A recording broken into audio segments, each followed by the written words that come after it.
It is a pleasure to speak to you once again about a topic that I have been involved with for the last 20 years. The universal definition of myocardial infarction began with a dinner party where Christian Tusen and I, Christian and I are good friends. Christian is a professor of cardiology at Aarhus University in Denmark, and he and I had collaborated on a number of projects, and we were having a dinner in 1998 in Atlanta, Georgia, at the time of the American College of Cardiology meeting, and we're wondering why there were so many conflicting results in trials for patients with acute myocardial infarction. And it turned out that, as we talked about it, we discovered that the conflict was the result of different definitions. Each trial had entered different patients because they had defined myocardial infarction differently. So we, at that time, were able to get the American College of Cardiology and the European Society of Cardiology together for some meetings in an attempt to come up with a single definition for MI, so that when somebody in Moscow said this patient has had a myocardial infarct, it would be the same as in Tucson, Arizona, when I said somebody has had a myocardial infarct, or somebody in Denmark and so forth. In other words, the whole world would define myocardial infarction similarly. Gradually, the American Heart Association joined this group and the World Heart Federation. So all of the major world heart organizations have now joined in this issue of the universal definition. And you can see here that the idea of a universal definition has been around for quite a while. WHO, World Health Organization, was already looking for a universal definition back in the 1950s, and they multiple times revised their definition. But their definition is an epidemiologic definition. It's used when you have a retrospective chart review. It's not one that's useful for clinicians. So you can see we published the first document in 2000, and subsequently the document has been revised 3 other times to the 4th definition document that was just published a year ago, simultaneously in Circulation, Journal of the American College of Cardiology, the European Heart Journal, and Nature Cardiology Reviews. And so I'm going to very briefly take you through this. I think many people in the audience will already have heard of the different subtypes of myocardial infarction. So we start with a very general term. A myocardial injury is detected when troponin, or another biomarker, CKMB, but we far prefer troponin, and we far prefer the high sensitivity troponin when it is elevated above the 99th percentile of the upper reference limit, or the upper limit of normal. And this injury is considered acute if there's a rise and fall in values. As I will show you, there are some patients who have chronically elevated levels of troponin because of chronic ongoing injury to the myocardium. So here you see the curve. In purple, it shows you an acute injury. The troponin rises. The green area is the normal range. This is high sensitivity troponin. You can see the blue curve rises. The value rises well above the 99th percentile URL, because that's the upper limit of that green bar, and then falls gradually. Generally, depending on how high it goes, it takes 5 days to even 10 or 12 days. But you see the dotted blue line in the middle, that's an ongoing chronic injury. It's also elevated, and that's a very different animal from the acute injury to the myocardium. Myocardial infarction is one of many examples of acute myocardial injuries. It is the myocardial injury that's due to ischemia. And consequently, we are trying with the definition to reflect the underlying pathophysiology or pathological condition that leads to acute MI. So acute myocardial infarction, defined by the pathologist the same way we do, it's defined as myocardial cell death due to prolonged ischemia. So this is the definition from the 2018 document. In fact, it differs very little from the original definition, but there's new information to come along. There are subtypes of myocardial infarction that have been added with the various revisions to the document over the years. So the definition is a rise and fall of cardiac biomarkers, preferably high sensitivity troponin, at least one value over the 99th percentile for the upper reference limit or the upper limit of normal, and there has to be clinical information that supports the idea that ischemia is causing this injury. What are these clinical factors? Well, they're the ones that we use every day.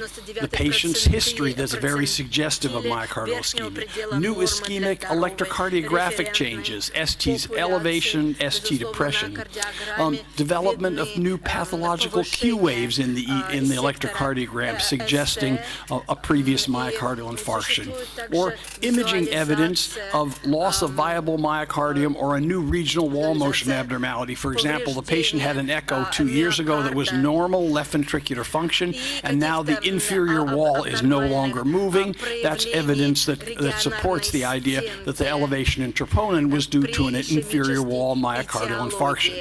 And as we know, perhaps 10–12% of patients who have an acute MI, the coronary arteries are not terribly abnormal, and we're going to hear more about that later. The so-called MINOCA, myocardial infarction without coronary obstruction. We'll hear about that in a subsequent talk. It's a very interesting entity. So there are 5 subtypes of myocardial infarction. The one we treat with, as we've been hearing about all morning long, with either thrombolytics or preferably with angioplasty, is the type 1 MI. It's due to plaque rupture or erosion, as we just heard from Professor Crea, and the thrombus can be totally occlusive or partially occlusive. So this is the one we treat every single day with standard guidelines from the European Society of Cardiology and the American College of Cardiology / American Heart Association. Characteristic of a type 1 MI is that it's usually spontaneous in onset with discomfort that develops often in the early morning hours. The underlying process, we've talked about plaque erosion, fissuring, or rupture with subsequent intracoronary thrombus formation. Almost all ST elevation MIs are in this category, and also ST depression MIs are in this category. Patients do not present with a serious medical illness or a marked arrhythmia on top of this. It's usually the disease by itself. A type 2 MI is one in which there's not plaque erosion or rupture. There may be vasospasm. There may be an oxygen supply-demand imbalance. For example, the patient who comes to the emergency room with rapid atrial fibrillation and a heart rate of 150, the subendocardium becomes ischemic because of the excessively fast heart rate, but there's been no plaque rupture or erosion. There can also be in a minority of patients a non-atherosclerotic coronary dissection, or it can be endothelial dysfunction alone, a supply-demand imbalance alone, or endothelial dysfunction alone. So what are conditions that can do that? Of course, we know what supply is. So for example, the patient is hypotensive, therefore the blood pressure is low, suddenly there's less myocardial oxygen being delivered to the myocardium. Or there can be a huge increase in demand, as I gave you the example with rapid atrial fibrillation. And there's a variety of other supply-demand abnormalities that can lead to a type 2 myocardial infarction. The characteristic of a type 2 MI is the onset is usually in the setting of a serious medical illness, hypotension, respiratory failure with marked hypoxemia, rapid tachycardia, as I've already talked about, atrial fibrillation with a rapid ventricular response. And the underlying pathophysiology is not plaque rupture or fissuring with thrombosis, but markedly increased myocardial oxygen demand or markedly decreased myocardial oxygen supply, Another example, severe anemia secondary to a gastrointestinal hemorrhage. So these are patients we see all the time in the medical intensive care unit in the emergency room. Type 3 MI was added in for the World Health Organization. There are many hospitals throughout the world that don't have troponin, they don't have CKMB. They base the diagnosis of MI on clinical grounds alone, and so this would be uncommon for the Moscow hospitals, but if you had small rural hospitals, for example, in Siberia, where there's not a troponin test, then you have to make the diagnosis based on clinical grounds, an electrocardiogram and the patient's symptoms, and that would be a type 3 MI, one in which you didn't have a troponin value to help you. Then there are procedural injuries. We know we do injury to patients, right? We cause injury sometimes with angioplasty, we cause injury sometimes with coronary bypass. So there are two types of MIs that are related to procedures, type 4 and 5. And a procedural injury occurs, same thing, elevated troponin, but it has to be at least 20% from baseline, and there has to be some clinical characteristics suggesting that something bad has happened. So, for example, here's type 4 MI. This is an angioplasty-related increase of the biomarkers greater than 5 times above the baseline, combined with clinical criteria, new ECG ischemic changes, or an angiographic evidence that one of the coronaries, for example, one of the small side branch arteries was closed, or imaging evidence. In other words, you have to have, again, just like with type 1 MI, you have to have evidence that there was ischemia involved.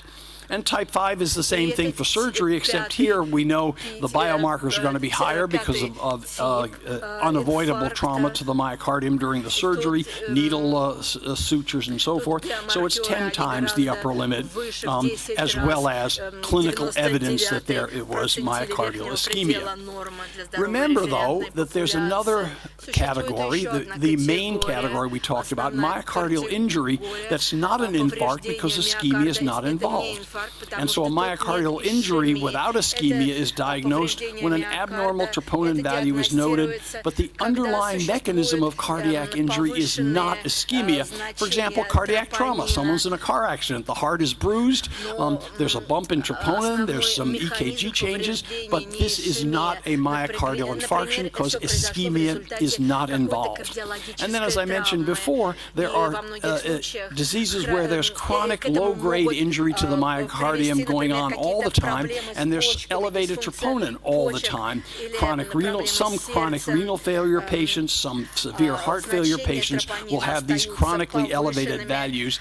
By the way, it's not good. Anytime you have an elevated troponin, it's not good. It means the heart's being injured by something. And if you look at renal failure patients who have elevated troponin, and you compare them to renal failure patients that don't have elevated troponin, those with elevated troponin do worse. They have more myocardial ischemic events and strokes and heart attacks and so forth down the road.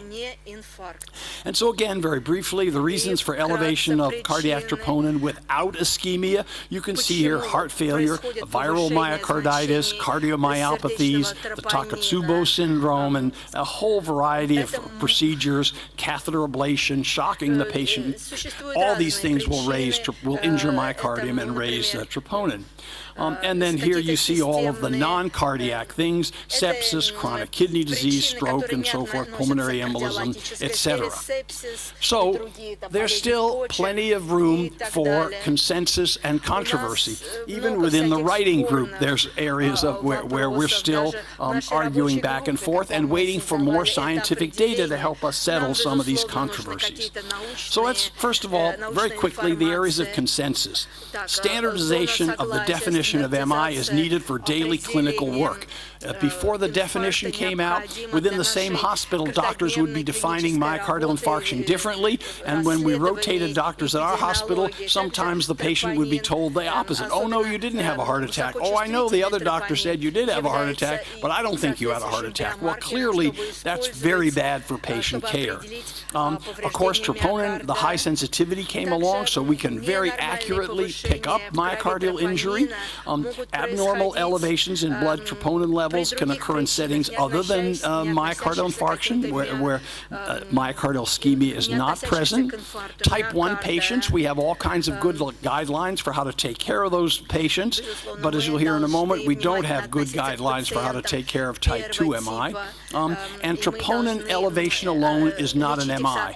You don't say, oh, the troponin's elevated, the patient had an MI. You must have clinical criteria for ischemia present. So, a number of controversies. Is the universal definition really needed? And I've already told you the example why. There was confusion on the part of the doctors and confusion on the part of the patients. The use of the high sensitivity troponin has helped us a lot in that we can now identify even very small injuries to the myocardium, but we want everybody to define it together instead of the clinicians being arguing with each other, the hospitals doing things differently, clinical trials doing things differently. Previous definitions were often confusing and inaccurate and not useful for clinicians. Controversy 2, what diagnostic and therapeutic interventions should patients with type 2 receive? The answer is we do not know. There's not solid clinical trial evidence yet to help us here. There's a little hint from the last meeting. You heard about the European Society of Cardiology meeting recently in Paris. It appears that statin therapy instituted long-term helps these patients. That's no surprise because 50% of type 2 MI patients have underlying previously not diagnosed coronary disease. So of course they'll do better if they're put on a statin. But specifically in the hospital, we don't know what therapy should all these patients go to the cath lab for coronary angiography? What drugs should we administer to these patients? Basically, here's the data. So this is one of the best studies because you can see Christian Thiersen, my good friend in Aarhus, was involved. And there's a conflict of interest here. I published this article in the journal that I edit. But I think this was one of the best of the type 2 MI studies that was done. You'll see they studied 500 MIs from 2010 to 2011. Almost 3/4 of them were type 1 and 1/4 were type 2. The type 2 patients were older, more likely to be female, of course, because those are the people who are surviving to old age, and they had lots of comorbidities, lots of other illnesses. They had a much higher mortality compared to type 1 MIs, and 50% had normal coronary angiograms, and 50% had coronary disease, compared to only 12% of type 1 MIs had normal coronary angiograms. And here's the long-term survival. You can see in blue the type 1 MI. They do much better than the type 2 MI in red, and that's not surprising because the type 2 MIs have all kinds of nasty diseases, gastrointestinal hemorrhages, pneumonia, respiratory failure, and so forth. The type 1 MIs do not have these comorbid conditions. By the way, the long-term survival for myocardial injury, non-ischemic, versus type 2 MI is the same. Again, these are very sick patients. So one of the implications is that these are very sick patients, so you don't rush them off to the cath lab because the cath lab might result in complications. You get the patient better, we think, and then you start to think about the evaluation of coronary disease. Do they need a stress test? Do they need a coronary angiogram? Or do they need nothing? Because, in fact, this was not a real dangerous ischemic event. We think every patient should see a cardiologist after having had a type 2 MI, but we don't know yet which acute interventions, which drugs in the hospital are a good idea. There's a number of trials underway. And I already mentioned the recent possibility that statins help. Another area of controversy, what diagnostic and therapeutic measures should be done to patients with myocardial injury that's not ischemic? The answer, we don't know. There's no clinical trial data yet to help us. What seems reasonable to me, that is common sense, handle the underlying illness once the patient is stable, either in-house or out as an ambulatory patient. Get a cardiology consult to decide which, if any, further diagnostic or therapeutic therapeutic intervention should be undertaken. For example, a patient who's in a car accident and has a myocardial contusion that recovers probably needs no further cardiac evaluation other than to prove that the echocardiogram has returned to normal. So, as I said, we don't know what we should do, no clinical data here yet. Again, use your common sense, get the patient better, and then decide what evaluation to do. Fourth area, interventional and cardiac surgical organizations don't agree with our level of troponin elevation. They want much higher levels. Our suggested level is 5 times for PCI, 10 times for CABG, but you'll hear other groups suggesting higher levels. These numbers were arrived at by consensus based on literature review. We expect further data on this in the future, and we may change these numbers at that time. And finally, how do you tell a type 2 MI from a non-ischemic myocardial injury? Careful clinical correlation and thought are required. Actually, is there evidence of ischemia? Has there been a significant change in the factors that determine myocardial oxygen demand? For example, tachycardia? Is there clinical or ECG evidence of myocardial ischemia? In other words, the non-ischemic myocardial injury won't have clinical evidence that ischemia has occurred. And so this is actually the final slide and the picture taken from the most recent document in 2018, and I suggest that you have a look at it. You can see on one, everybody has an elevated troponin level here in green. There's a rise and a fall. There's an acute ischemia group in pink that goes on to acute MI, or they of either the type 1 or the type 2. If there's no acute ischemia, then it's an acute myocardial injury, acute heart failure, myocarditis, myocardial contusion, and then the troponin level stays chronically elevated. That's an example of chronic ongoing injury due, for example, to structural heart disease, chronic kidney disease, and so forth. Thank you very much.